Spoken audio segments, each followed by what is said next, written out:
반갑습니다. 반갑습니다. 오늘은 부활절입니다. 부활하신 예수님 은혜와 하나님의 사랑이 여러분에게 가득하기를 축원합니다. 오늘 모습을 보니까 전부 밝은 또 아름다운 옷을 입고 웃음 가득하게 이렇게 오시는데 참 좋습니다. 그래야 안 믿는 사람이 야 예수는 몰라도 오늘 무슨 날이가 하면서 좋은 날인 줄 알고 그래서 정말 우리가 하나님을 존중하고 또 부활을 기뻐하는 그 모습은 말을 안 해도 사람들에게 간접적으로 전하는 좋은 전도의 효과가 있습니다. 계절도 좋고 꽃도 피고 하지만 제일 좋은 것은 우리 바깥에 있는 게 아니라 바로 여러분 마음속에 있는 것입니다. 바로 부활하신 예수님이 하늘과 땅을 모든 창조하시고 번제를 가리신 주님이 여러분과 살아계셔서 함께 하신다는 것이 제일 큰 선물이요 또한 기쁨의 원인입니다. 이 부활절은 세계 모든 그리스도인들이 기뻐하고 즐거워하는 교회의 큰 명절이죠. 부활은 다시 부살활 이래가지고 예수님이 다시 살아나셨다는 말입니다. 우리를 위해서 나를 구원하기 위해서 십자가에 못 박혀 죽으시고 또 장사 진행 바 되었던 예수님을 하나님께서 다시 살리신 것입니다. 단순한 옛날 이야기가 아니라 그것이 의미 있는 것은 예수님의 부활은 곧 우리의 부활이기 때문입니다. 예수님의 죽으심으로 우리의 죽음 문제를 해결해 주셨고 다시 살아나심으로 우리가 어떻게 살아야 될지 삶의 문제를 다 해결해 주셨습니다. 그런데 이 교회를 다니는 사람이라고 다 이 사실을 아는 것은 아닙니다. 예수님을 믿는다고 하는 사람들도 예수님의 부활을 모르는 사람들이 많습니다. 오늘 본문에 보면 예수님을 따라다니는 제자들도 예수님의 부활을 못 믿고 있습니다. 그러니 우리가 오죽하겠습니까? 그러나 예수님은 분명히 부활하셨습니다. 이것은 설득이 아니고 선포하신 말씀입니다. 또 가설이 아니고 역사적인 사실입니다. 예수님은 부활하셔서 그 전보다 더 큰 은혜를 우리에게 베풀어 주십니다. 그러면 부활하신 예수님의 은혜가 무엇입니까? 부활하신 예수님은 우리에게 어떤 은혜를 베풀어 주십니까? 정리해서 세 가지로 이해하기 쉽게 말씀드리겠습니다. 부활하신 예수님의 은혜는 첫 번째, 우리와 함께 하시는 은혜입니다. 15절에 보면 그들이 서로 이야기하며 문의할 때에 예수께서 가까이 이르러 그들과 동행하시나 이렇게 되어 있습니다. 본문은 예수님이 부활하신 날에 일어난 일입니다. 여덟날 하면 부활절 저녁에 일어난 일입니다. 그날에 제자 중 두 사람이 예루살렘에서 10km 정도 떨어진 에마오라는 동네로 가고 있었습니다. 그들은 그날 있었던 일과 들었던 일을 서로 이야기했습니다. 그때 그들의 상태가 어땠는지를 우리는 본문을 통해서 알 수 있습니다. 한마디로 말하면 그들은 몹시 슬펐어요. 그 슬픈 마음이 바깥의 얼굴의 빛으로 나타났습니다. 17절에 예수님이 다가갔을 때 그들은 얼굴에 슬픈 빛을 띠고 머물더라고 했습니다. 그들은 슬펐습니다. 그들의 마음에는 안타까움과 실망감도 있었습니다. 19절에서 21절 그들의 속 마음을 이 말로서 나타냈는데 나사렛 예수는 하나님과 모든 백성 앞에서 말과 일에 능하신 선지자였다. 정말 탁월한 분이셨다. 그런데 우리 대제사장들과 관리들이 사형 판결에 넘겨줘 십자가에 못 박았다. 우리는 이 사람이 이스라엘을 송양하자라고 바라았다는 거예요. 그런데 그게 아니었다는 말이죠. 그러니 죽고 말았다는 겁니다. 그러니까 안타까움과 실망감이 어떠했겠습니까? 그뿐만이 아닙니다. 그들 속에는 또한 의심과 불신도 있었습니다. 21절에서 24절 보면 이 일이 일어난 지가 벌써 사흘째라 지나갔다는 말이에요. 그런데 어떤 여자들이 우리를 놀라게 했다. 그들이 새벽에 무덤에 갔다가 시체는 보지 못하고 천사들을 보았다는 거예요. 천사들이 그가 살아나셨다고 말했다나? 그리고 제자 중에 그 세 사람도 무덤에 갔는데 그래도 무덤이 비어있다는 것을 보았다고 하는데 결국 예수는 보지는 못했다 하는 겁니다. 이게 무슨 뜻입니까? 결국은 못 믿겠다는 말이죠. 다시 살아나셨다는 거. 확신한 물증이 없다는 거예요. 말은 그래 하는데 가보니까 비어있기는 비어있는데 보았다 그런 사람은 없다 이런 말이죠.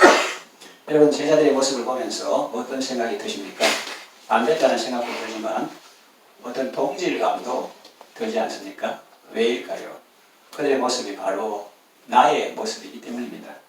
우리가 예수를 믿는다고 하면서 언제나 성령 충만하고 믿음의 눈으로 살아계신 주님을 바라보며 기쁨으로 충만하게 살아간다면 얼마나 좋겠습니까? 그러나 그렇지 않을 때도 많지 않습니까? 본문에 나오는 제자들처럼 아닙니다. 예수를 믿는다고 해도 생명의 주님, 영광의 주님 이렇게 생명의 임금 영광의 주님 이렇게 찬송 부르도 이제 며칠 지나면 또 슬픈 빛을 띠고 근심이 가득하고 그분이 나를 정말로 구원해 줄 줄 알았다. 내 삶이 완전히 뒤비지는 줄 알았다. 바뀌는 줄 알았다. 그런데 막 죽고 없다 이렇게 생각할 수 있다는 거죠. 그래서 그 사람들 생각은 예수님이 죽다니 너무 슬퍼. 죽으려면 예수님을 죽인 그 사람들이 악한 사람들이 죽어야지 예수님이 왜 죽어? 진리가 이기고 의가 승리해야 하는데 왜 불의가 판을 치는 거지? 이제 우리는 이 세상에 어떻게 살아야 할까? 이것이 당시 제자들의 생각이었을 것입니다. 어깨가 쭉 처지고 힘없는 발걸음으로 슬픈 빛을 띠고 걸어가던 그 제자들의 모습은 오늘날 지친 마음으로 인생길을 걸어가는 우리의 모습처럼 보이지 않습니까? 그런데 여기에 복음이 있습니다. 무엇입니까? 그런 그들에게도 예수님께서 함께 하신다는 사실입니다. 그래서 우리가 예수님은 잊어버리고 까맣게 벌써 사흘째가 되더라면서 낙심하고 포기하고 저끼리 이야기하는 가운데에도 이제 그들의 관점이 아닌 하나님의 관점에서 예수께서 그들과 함께하여 동행하시나 이런 말씀이 있다는 거예요. 그래서 자기들은 자기 말의 주제가 있고 자기들 생각하는 것이 있고 기분도 있고 느낌도 있고 갈 목적도 있지만 그거하고 상관없이 예수님은 그들의 길에 나타나셔서 그들과 동행하며 이제 그들과 함께 하신다 하는 것이 바로 복음입니다. 그들은 예루살렘으로 올라가는 것도 아니고 사실은 예배하러 가는 것도 아니고 사실은 전도하러 가는 것도 아닙니다. 그런데 예수님은 그들과 함께 하십니다. 믿음이 없고 열정도 없고 낙심과 절망 가운데도 있는데도 주님은 그들과 함께 하십니다. 이것이 연약한 우리에 대한 하나님의 사랑입니다. 그리고 이걸 안다면 우리는 한 번쯤 외칠만 할 필요가 있습니다. 정말 내 주제나 토론의 주제에 예수님을 얻고 우리끼리 저끼리 이야기하고 슬퍼하고 이래도 한 번쯤은 고개를 다 들어가지고 낙심, 절망 이랬다가 한 번쯤은 고개를 다 들어가요. 그래도 예수님은 지금 우리와 함께 하신다. 이렇게 한 번씩 하면 좋겠어요. 그게 사실입니까? 내가 어둠 속에 헤맬 때에도 주님은 함께 계셔. 내가 시험 당하여 괴로울 때에도 주님은 함께 계셔. 힘이 없고 연약한 사람들에게 주님은 함께 계셔. 세상 모든 형제와 자매들에게 주님은 함께 계셔. 이 사실을 알 때 기뻐 찬양해 할렐루야 할렐루야 할렐루야 할렐루야. 우리 모두 찬양 할렐루야 할렐루야. 왜? 주님 나와 함께 하시네. 우리가 힘들 때 속에서 이런 질문이 올라옵니다. 주님이 살아계시다면 도대체 지금 어디 계십니까? 그런 질문이 올라옵니다. 그러나 분명히 기억하십시오. 주님이 안 계신 것처럼 생각되는 그때도 주님은 바로 여러분 곁에 계십니다. 네가 네 일에 몰두되어가지고 옆도 모르고 뒤도 모르고 그냥 악마 보고 고개 푹 숙이고 어깨 축축히 걸어갔지. 네 문제에 몰입해서 그렇지. 주님은 그런 너를 불쌍히 여기면서 너 옆에 계신다 하는 거예요. 사실은 제자들이 예수님을 정보에 어두운 사람 취급하지만 그걸 걸어가다가 예수님이 이야기하다 무슨 이야기하나? 그러니까 이 사람이 예루살렘에 살면서 아직 그것도 모르라면서 예수님을 정보에 어두운 사람 취급하지만은 사실은 자기들의 눈이 어두워서 살아계신 주님을 알아보지 못하는 것입니다. 그 사건을 몰라가는데 그 사건의 당사자요, 주체요, 3년 동안 제자들을 위해서 기도하고 가르친 그분이 베드로가 다른 사람은 다 버리지라도 저는 주님을 버리지 않겠습니다 하고 베드로만 말했습니까? 다른 제자들도 그와 같이 말합니다. 그랬던 사람들이 다 떠나가고 하는 그 슬픈 아린 마음, 배신감, 그리고 다 아시는 주님 당사자가 옆에 있는데 이 사람들이 이 주님을 정보에 어두운 사람 취급하고 있다 하는 거죠. 혹자는 이렇게 물을 것입니다. 주님이 부활하시고 한 40일쯤 계시다가 결국은 성천하셨다면서요. 그러니까 결국은 가신 것 아닙니까? 그렇게 물을 수 있습니다. 그렇게 생각할 수 있습니다. 그러나 가신 그것은 왜 그렇게 하셨느냐? 더 가까이 계시기 위해서 그렇게 하신 것입니다. 주님이 40일 계신 것처럼 지금 계속 우리와 함께 있으시지만 그거보다는 성천하셔서 하늘 보좌에 계신 예수님은 성령을 보내셔서 언제나 어디서나 내가 사는 모든 날 동안 나와 함께 하십니다. 그 예수님이 육체로 이 땅에 계실 때는 예루살렘에 계시면 갈릴리에 못 계시고 갈릴리에 사이 가실 때는 예루살렘에 못 계신 그런 제한 속에 역사하셨지만 이제는 부활하고 성천하셔서 약속하신 성령님 예수님의 영을 보내심으로 미국에 있는 사람 기도해도 들으시고 한국에 있는 사람 감옥에 계신 세상을 반대하고 있는 사람에게도 주님은 함께 하시고 또 일본의 그 빈민군에 들어가 사역하는 그런 목사님에게도 주님은 함께 하시고 이렇게 하나님은 세상 모든 사람 어디 있든지 시공간을 초월해서 함께 하시고 동행해 주십니다. 방금 그 읽은 곳을 이름 제명인데 가가와 도요리코입니다. 내가 하나님께 예배하러 교회 올 때도 나와 함께 하시고 아파서 병원 갈 때도 나와 함께 하시고 여행 갈 때도 나와 함께 하시며 늘 동행해 주시는 것입니다. 이 사실을 믿고 여러분의 인생길을 담대히 걸어가시기를 바랍니다. 둘째로 부활하신 예수님 안에는 우리의 마음을 뜨겁게 해주십니다. 32절에 보니까 그들이 서로 말하되 길에서 우리에게 말씀하시고 우리에게 성경을 풀어주실 때에 우리 속에서 마음이 뜨겁지 아니하더냐 이랬습니다. 그래서 이건 너무 정말 고마워요. 그래서 우리가 이 세상 살 때도 막 슬프고 힘들고 어려울 때 주님이 우리에게 말씀하시고 성령께서 우리에게 성경을 풀어주실 때에 우리 마음이 뜨거워 온다는 거죠. 다시 말하면 살만 안 난다나 지금 그만두고 싶다 이런 사람도 이 주님이 오셔서 말씀하시고 성경을 이렇게 풀어주시면 그 살맛이 막 생기는 거예요. 살아야 되겠다 이런 거예요. 쉽게 말하면 우울증 직방이다. 그리고 우울증 걸린 사람은 다른 것도 중요하지만 제일 중요한 게 뭐냐면은 주님의 말씀을 듣는 것입니다. 그 말씀하시고 성경을 이렇게 딱 풀어주시니까 이게 옛날에 남 말인 줄 알았는데 이게 내 말이네. 이렇게 나를 사랑하시네. 이래가지고 기쁨으로 충만하고 마음이 이렇게 막 뜨거워지기 시작하는 거예요. 말씀을 풀어보겠습니다. 제자들은 처음에 마음이 팍 식어 있었습니다. 차가웠습니다. 그러나 예수님이 그들과 동행하시며 말씀해 주시니 그들은 차차 마음이 따뜻해졌습니다. 예수님의 말씀은 단순한 워드가 아니라 영이요 곧 생명이었습니다.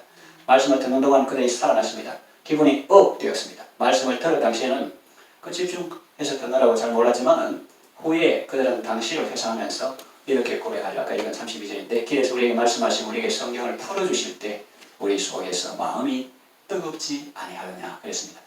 예수님께서 말씀하실 때 그들의 마음이 뜨거워졌던 것입니다. 지금도 주께서 말씀하실 때 우리 마음이 뜨거워지는 것입니다. 심령이 불타는 것과 같이 되는 것입니다. 왈레스라는 사람은 기독교를 파괴하려고 작심을 했습니다. 호랑이 잡으면 호랑이 굴에 들어가야 된다는 말이 있는데 그는 기독교를 비판하기 위해서 성경을 읽기 시작했습니다. 그런데 정말 이상한 일이 일어났습니다. 성경을 읽으면 읽을수록 그 말씀에 점점 더 빨려 들어가는 것입니다. 성경을 읽는 동안 믿음이 생기고 예수님을 사랑하게 되었습니다. 기독교를 비판하려 공격하려고 섞여 있다가 그는 기독교 신자가 되었고 전도자가 되었습니다. 그래서 그는 벤허라는 유명한 소설을 썼습니다. 그 책은 순식간에 베스트셀러가 되었습니다.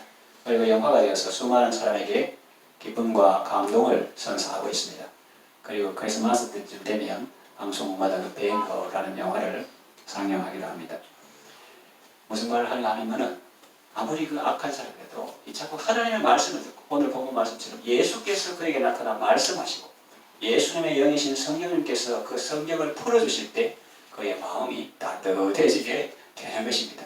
우리나라에도 그런 사람이 있어요. 감방에 있는데 답답해가지고 간수한테 책 좀 넣으라 하니까 성경을 다 내가 중인데 내가 선임인데 네 약 올리라고 내한테 올리래. 다른 책 다 대출되고 없다고 이것 좀 읽으라고.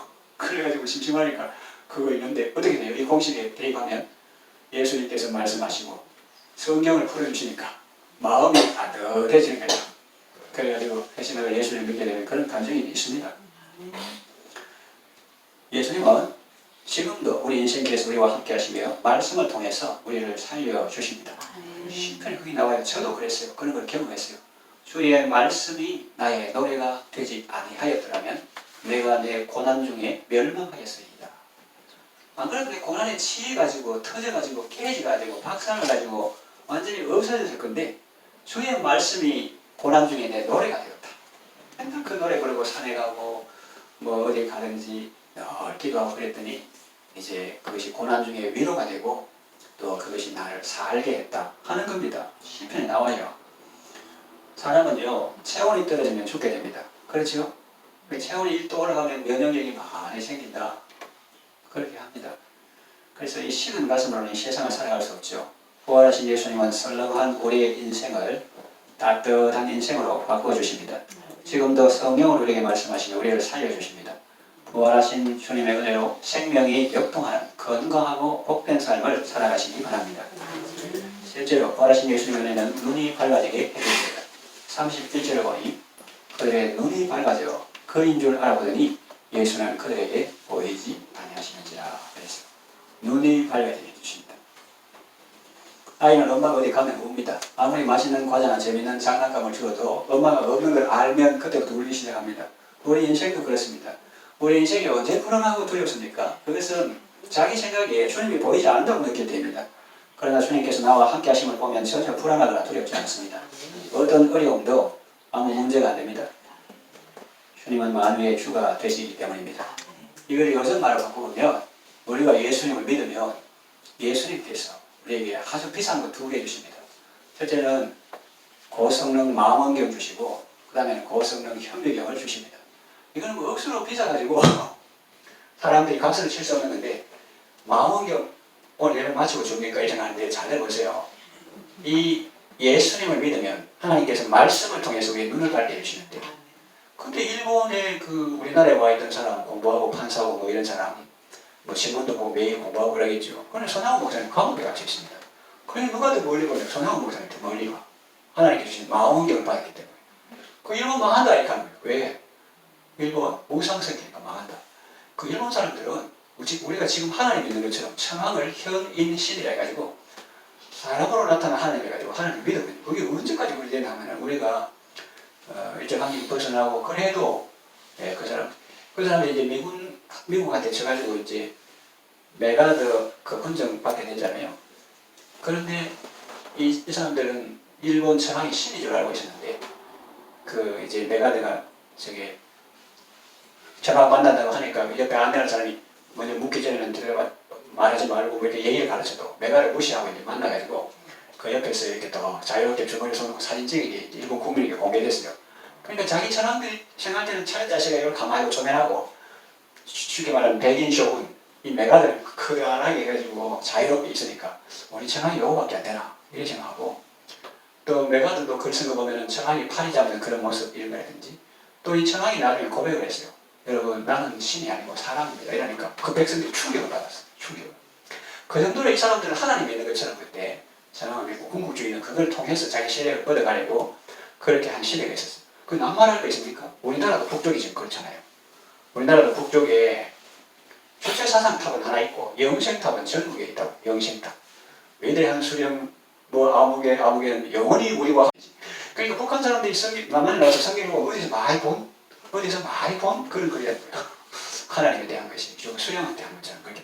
그러니까 이 주체사상 그런 것이 4대 몇 종교 중에 하나다 그렇게 볼 수도 있고 왜냐하면 신자가 한 2천만 명 되고 아주 슬픈 이야기입니다. 근데 손양원 목사님은 뭐 바깥에 자유롭지도 않고 신문 보는 것도 아니고 그런데도 일본 망한다. 그러니까 신문하는 사람이 그러면 천황도 예수님 다시 와서 심판하시다. 천황도 회개해야 구원받고 안 하면 심판만 이렇게만 했어요. 그러니까 결국은 그 일본 순사 마대로 됐습니까? 손양원 목사님 마대로 됐습니까? 손양원 마대로 됐죠. 그러니까 손양원 목사님은 망원경을 받은 거예요. 주님께서 주신 망원경. 왜냐하면 우상 섬기는 나라는 망한다. 잘된 것 같아도 그 당시에는 막 잘됐거든. 그러니까 이광수나 김환란이 이런 사람들 유명한 사람 처음에는 막 반대하다가도 계속 막 그래 하니까 이게 이제 계속 일본 나라가 될 줄 알고 뭐 일본 뭐 비행기 사락하는데 헌금해라 하는 그런 연설도 막 하고 이래 하니까 친식인도 일본이 잘 된 거니까 우리나라는 한국 신뢰해야 된다 뭐 이런 생각을 하고 있었는데 그런데 결국은 일본이 망했잖아요. 패전했잖아요. 그걸 어떻게 해놨어요? 망원경 받았거든. 주님이 성경을 읽으니까 망원경 눈을 밝게 해줘가지고 딱 보니까 이 우상성이는 나라를 반드시 망한다. 그러니까요. 그리고 또 2개 준다 했잖아요. 여러분 하나님께서 은혜 주시는 공짜 주시면 다 받아야지. 하나는 망원경 주시고 또 하나는 뭐입니까? 현미경이다. 현미경. 다른 사람은 보는데 이야 맛있겠다 하는데 어떤 사람은 현미경 딱 보니까 그 안에 뭐 바이러스나 뭐 안 좋은 세균들이 많아. 그럼 먹겠어요? 안 먹겠어요? 안 먹지. 그런데 이 성경 읽는 사람은 하나님께서 현미경을 딱 줘가지고 어떤 사람은 이거 사고하면 완전 대박이겠다 하는데 현미경 딱 보니까 거기 뭐 죄악도 있고 욕심도 있고 탐욕도 있고 거짓도 있고 그럼 그 사람 그 사고하면 가랍니까? 안 하지. 그러니까 이게 중요한 거예요. 망원경, 현미경 이게 중요해. 그 아합이라는 시대에 뭐 어제 뭐 SBRT 뭐 저것 때문에 국민들이 뭘 하지도 않았는데 정치가 표들하고 해가지고 하면서 불만이 많습니다. 하여튼 불편한 것도 많고 하여튼 그거는 뭐 이제 잘 해결하면 좋은데 이 구약의 아합이라는 시대에 국책사 하나 있었어요. 그 전부 다 포도나무 미수금 돈 지금 뭐 하나 근데 나라에서 사고한다 하니까 얼마나 잘해요. 관급 사업이니까 나라에서 예산 방방하고 그 누가 당첨됐나니까 히엘이라는 사람이 당첨됐어. 그냥 주변에서 뭐 박수 치고 축하하고 그랬는데 그 사람은 혁명의 혁명이라 혁명의 그 여호수아를 통해서 그 국책사업의 제목은 뭐냐면 여리고성 재건 프로젝트예요. 여리고성 재건 프로젝트. 다른 사람은 그거 한번 해보려고 전부 다 지명원 내고 나를 지명해 주세요 하면서 기업에서 이렇게 내는 걸 지명원이라고 합니다. 그 지명원을 내고 그러는데 이 히엘이라는 사람이 당첨돼가지고 막 축하하는데 그런데 이 사람은 혈맹이 없어. 혈맹이 뭐라고 하면 여호수아가 여리고성 무너뜨리고 그때 말했습니다. 이 여리고성을 재건하는 자는 하나님께 저주를 받는다. 그 기초석을 넣을 때 어떻게 되고 그 문을 닫을 때 어떻게 되리라 그랬거든요. 이 사람 그걸 보지 못하니까 그냥 나라에서 돈 대주제 공사 확실하지 이거 하면은 내와 내 가문이 복을 받겠다. 웬걸 그 여호수아가 예언한 그대로 기초를 놓을 때에 첫째 아들을 잃고 또 먼작을 달 때에 막내 아들을 잃은 그런 죽음이 가득한 그런 집이 됐습니다. 말씀을 통해서 뭐 준다고요? 두 가지 마음에하고 혁명. 쉽게 이야기 쉽게 그렇게 말하는 거예요. 쉽게 이야기가 쉽게. 그래서 하나님의 말씀은 우리에게 통찰을 주시고 본질을 깨닫게 하시는데 그러니까 성경이 있는 게 중요하고 하나님의 말씀을 듣는 게 중요하고 중요한 것은 이 혈맹과 마음도 중요하지만 제일 중요한 건 뭐냐? 그 무슨 이렇게 보는 것도 그것도 중요하지만 이렇게 보는 것도 중요하고 이렇게 보는 것도 중요하지만 제일 중요한 건 뭐냐면 예수님을 보는 겁니다. 오늘 본문이 나오잖아요. 그때 눈이 밝아져 그인 줄 알아보더니 이게 중요한 거예요. 그래서 예수님을 누구신지 이걸 알게 하신다는 거예요. 그런데 골로새서 같은 걸 보면은 에베소서는 교회론이라고 하고 골로새서는 기록론 해가지고 그리스도를 한자로 기록이라고 하거든요. 그래서 골로새서를 통하면 예수님을 많이 알 수 있거든요. 그래서 이 눈이 밝아져 예수님을 아는 것이 참 중요하다 하는 것입니다. 우리는 언제 눈이 밝아져서 주님을 보게 됩니까? 은혜를 받을 때죠. 30절 예수님께서 그들과 함께 음식 잡수실 때 떡을 가지사 축사하시고 때 그들에게 주셨습니다. 31절 그때 그들의 눈이 밝아져서 주님을 알아보았습니다. 주님은 오늘도 우리에게 은혜의 성찬을 베푸십니다. 영적 비타민과 하나님의 사랑이 가득한 생명의 떡을 우리에게 주십니다. 그럴 때 우리 영혼의 눈이 밝아져서 주님을 보게 되는 것입니다. 물론 그들이 주님을 알아보았을 때 예수님은 그들에게 보이지 않았습니다. 그러나 그들은 주님의 살아계심을 의심치 않았습니다. 부활하신 주님은 신령한 몸으로 시공간을 초월하여 우리와 함께 하시는 것입니다. 그렇다고 실체가 없는 허상은 아닙니다. 후에 11 제자에게 나타나셔서 이렇게 말씀하셨죠. 영은 살과 뼈가 없으되 나는 있느니라. 주님은 영으로 부활하신 것이 아니라 신령한 몸으로 부활하신 것입니다. 넷째, 산행기를 극대하십니다. 33절에 나오죠. 곧 그때로 일어나 예루살렘에 돌아가 보니 11 제자는 그들과 함께한 자들이 모여있어 이런 말씀이 나옵니다. 살아계신 주님을 본 그들의 삶은 완전히 달라졌습니다. 180도로 변화되었습니다. 33절에 곧 그때로 일어나 예루살렘에 돌아가 그들의 얼굴에 표정이 달라졌고 말의 속도가 빨라졌고 걸음걸이가 달라졌습니다. 그래서 그들은 예루살렘에 돌아가서 주님의 살아계심을 사람들에게 전했습니다. 그래서 이 살아계신 주님 만난 사람은 많이 달라져요. 미국의 샌프란시스코라는 데가 있는데 그는 중국식 이탈리아의 샌프란시스라는 사람이 살았어요. 포목상이었는데 부유한데 예전에 만나고 난 다음에 아버지가 재산 물리려 해도 그거하고 이제 거리에 나가 전도자예요. 그런 삶을 사는데 그렇게 삶이 이렇게 달라지는 거예요. 좀 전에 말한 가가와 도역 있고 이런 사람도 사실은 몸이 뭐 폐병이나 또 결핵 이런 걸로 몸이 많이 연약하고 그 일본의 고관에 그런 첨예 자식으로 우리가 해서 자기 어릴 때 아버지도 죽고 엄마도 죽어가지고 고생하면서 사는 죽음의 고비를 많이 넘고 체계름이 사선을 넘어서 이때 근데 이제 비민굴에 들어가가지고 사람들을 돌보며 그들과 함께하는 그런 삶을 살았죠. 사랑의 삶을 살았습니다. 그래서 예수님 사람들은 이 프란시스나 또 여기 있거나 또 우리나라에 그런 사람들 그 요한양의 유일한 박사님처럼 하여튼 일부의 예를 들었습니다만 이런 삶이 완전히 달라지는 것입니다. 그래서 이 제자들은 예수님을 부활하신 예수님을 보고 예루살렘에 돌아가서 주님의 살아계심을 사람들에게 전했습니다. 마음으로 가는 제자들과 함께 하셨던 예수님은 오늘도 우리와 함께하고 계십니다. 시간과 공간을 초월해서 우리 인생길에 함께 하십니다. 말씀으로 우리의 차가운 마음을 녹여주시고 식었던 가슴을 말씀으로 뜨겁게 해주십니다. 우리의 어두운 눈을 밝혀 살아계신 주님을 보게 하심으로 우리에게 평안함과 담대함을 주십니다. 그래서 연약한 우리로 하여금 사명의 길을 걷게 하십니다. 예수님은 하늘과 땅의 모든 권세를 가지시고 우리가 사는 모든 날 동안 우리와 함께 하십니다. 주님이 함께 하시면 우리에게 한없는 기쁨이요 더없는 감격입니다. 그 주고 속죄에 나오는 그 일본 목사님의 그 감정, 정말 예수님이 2000년 전에 유대인 남자라 그런 얘기를 믿기지 않을 만큼 늘 내 옆에서 나와 가까이 함께 하셨다.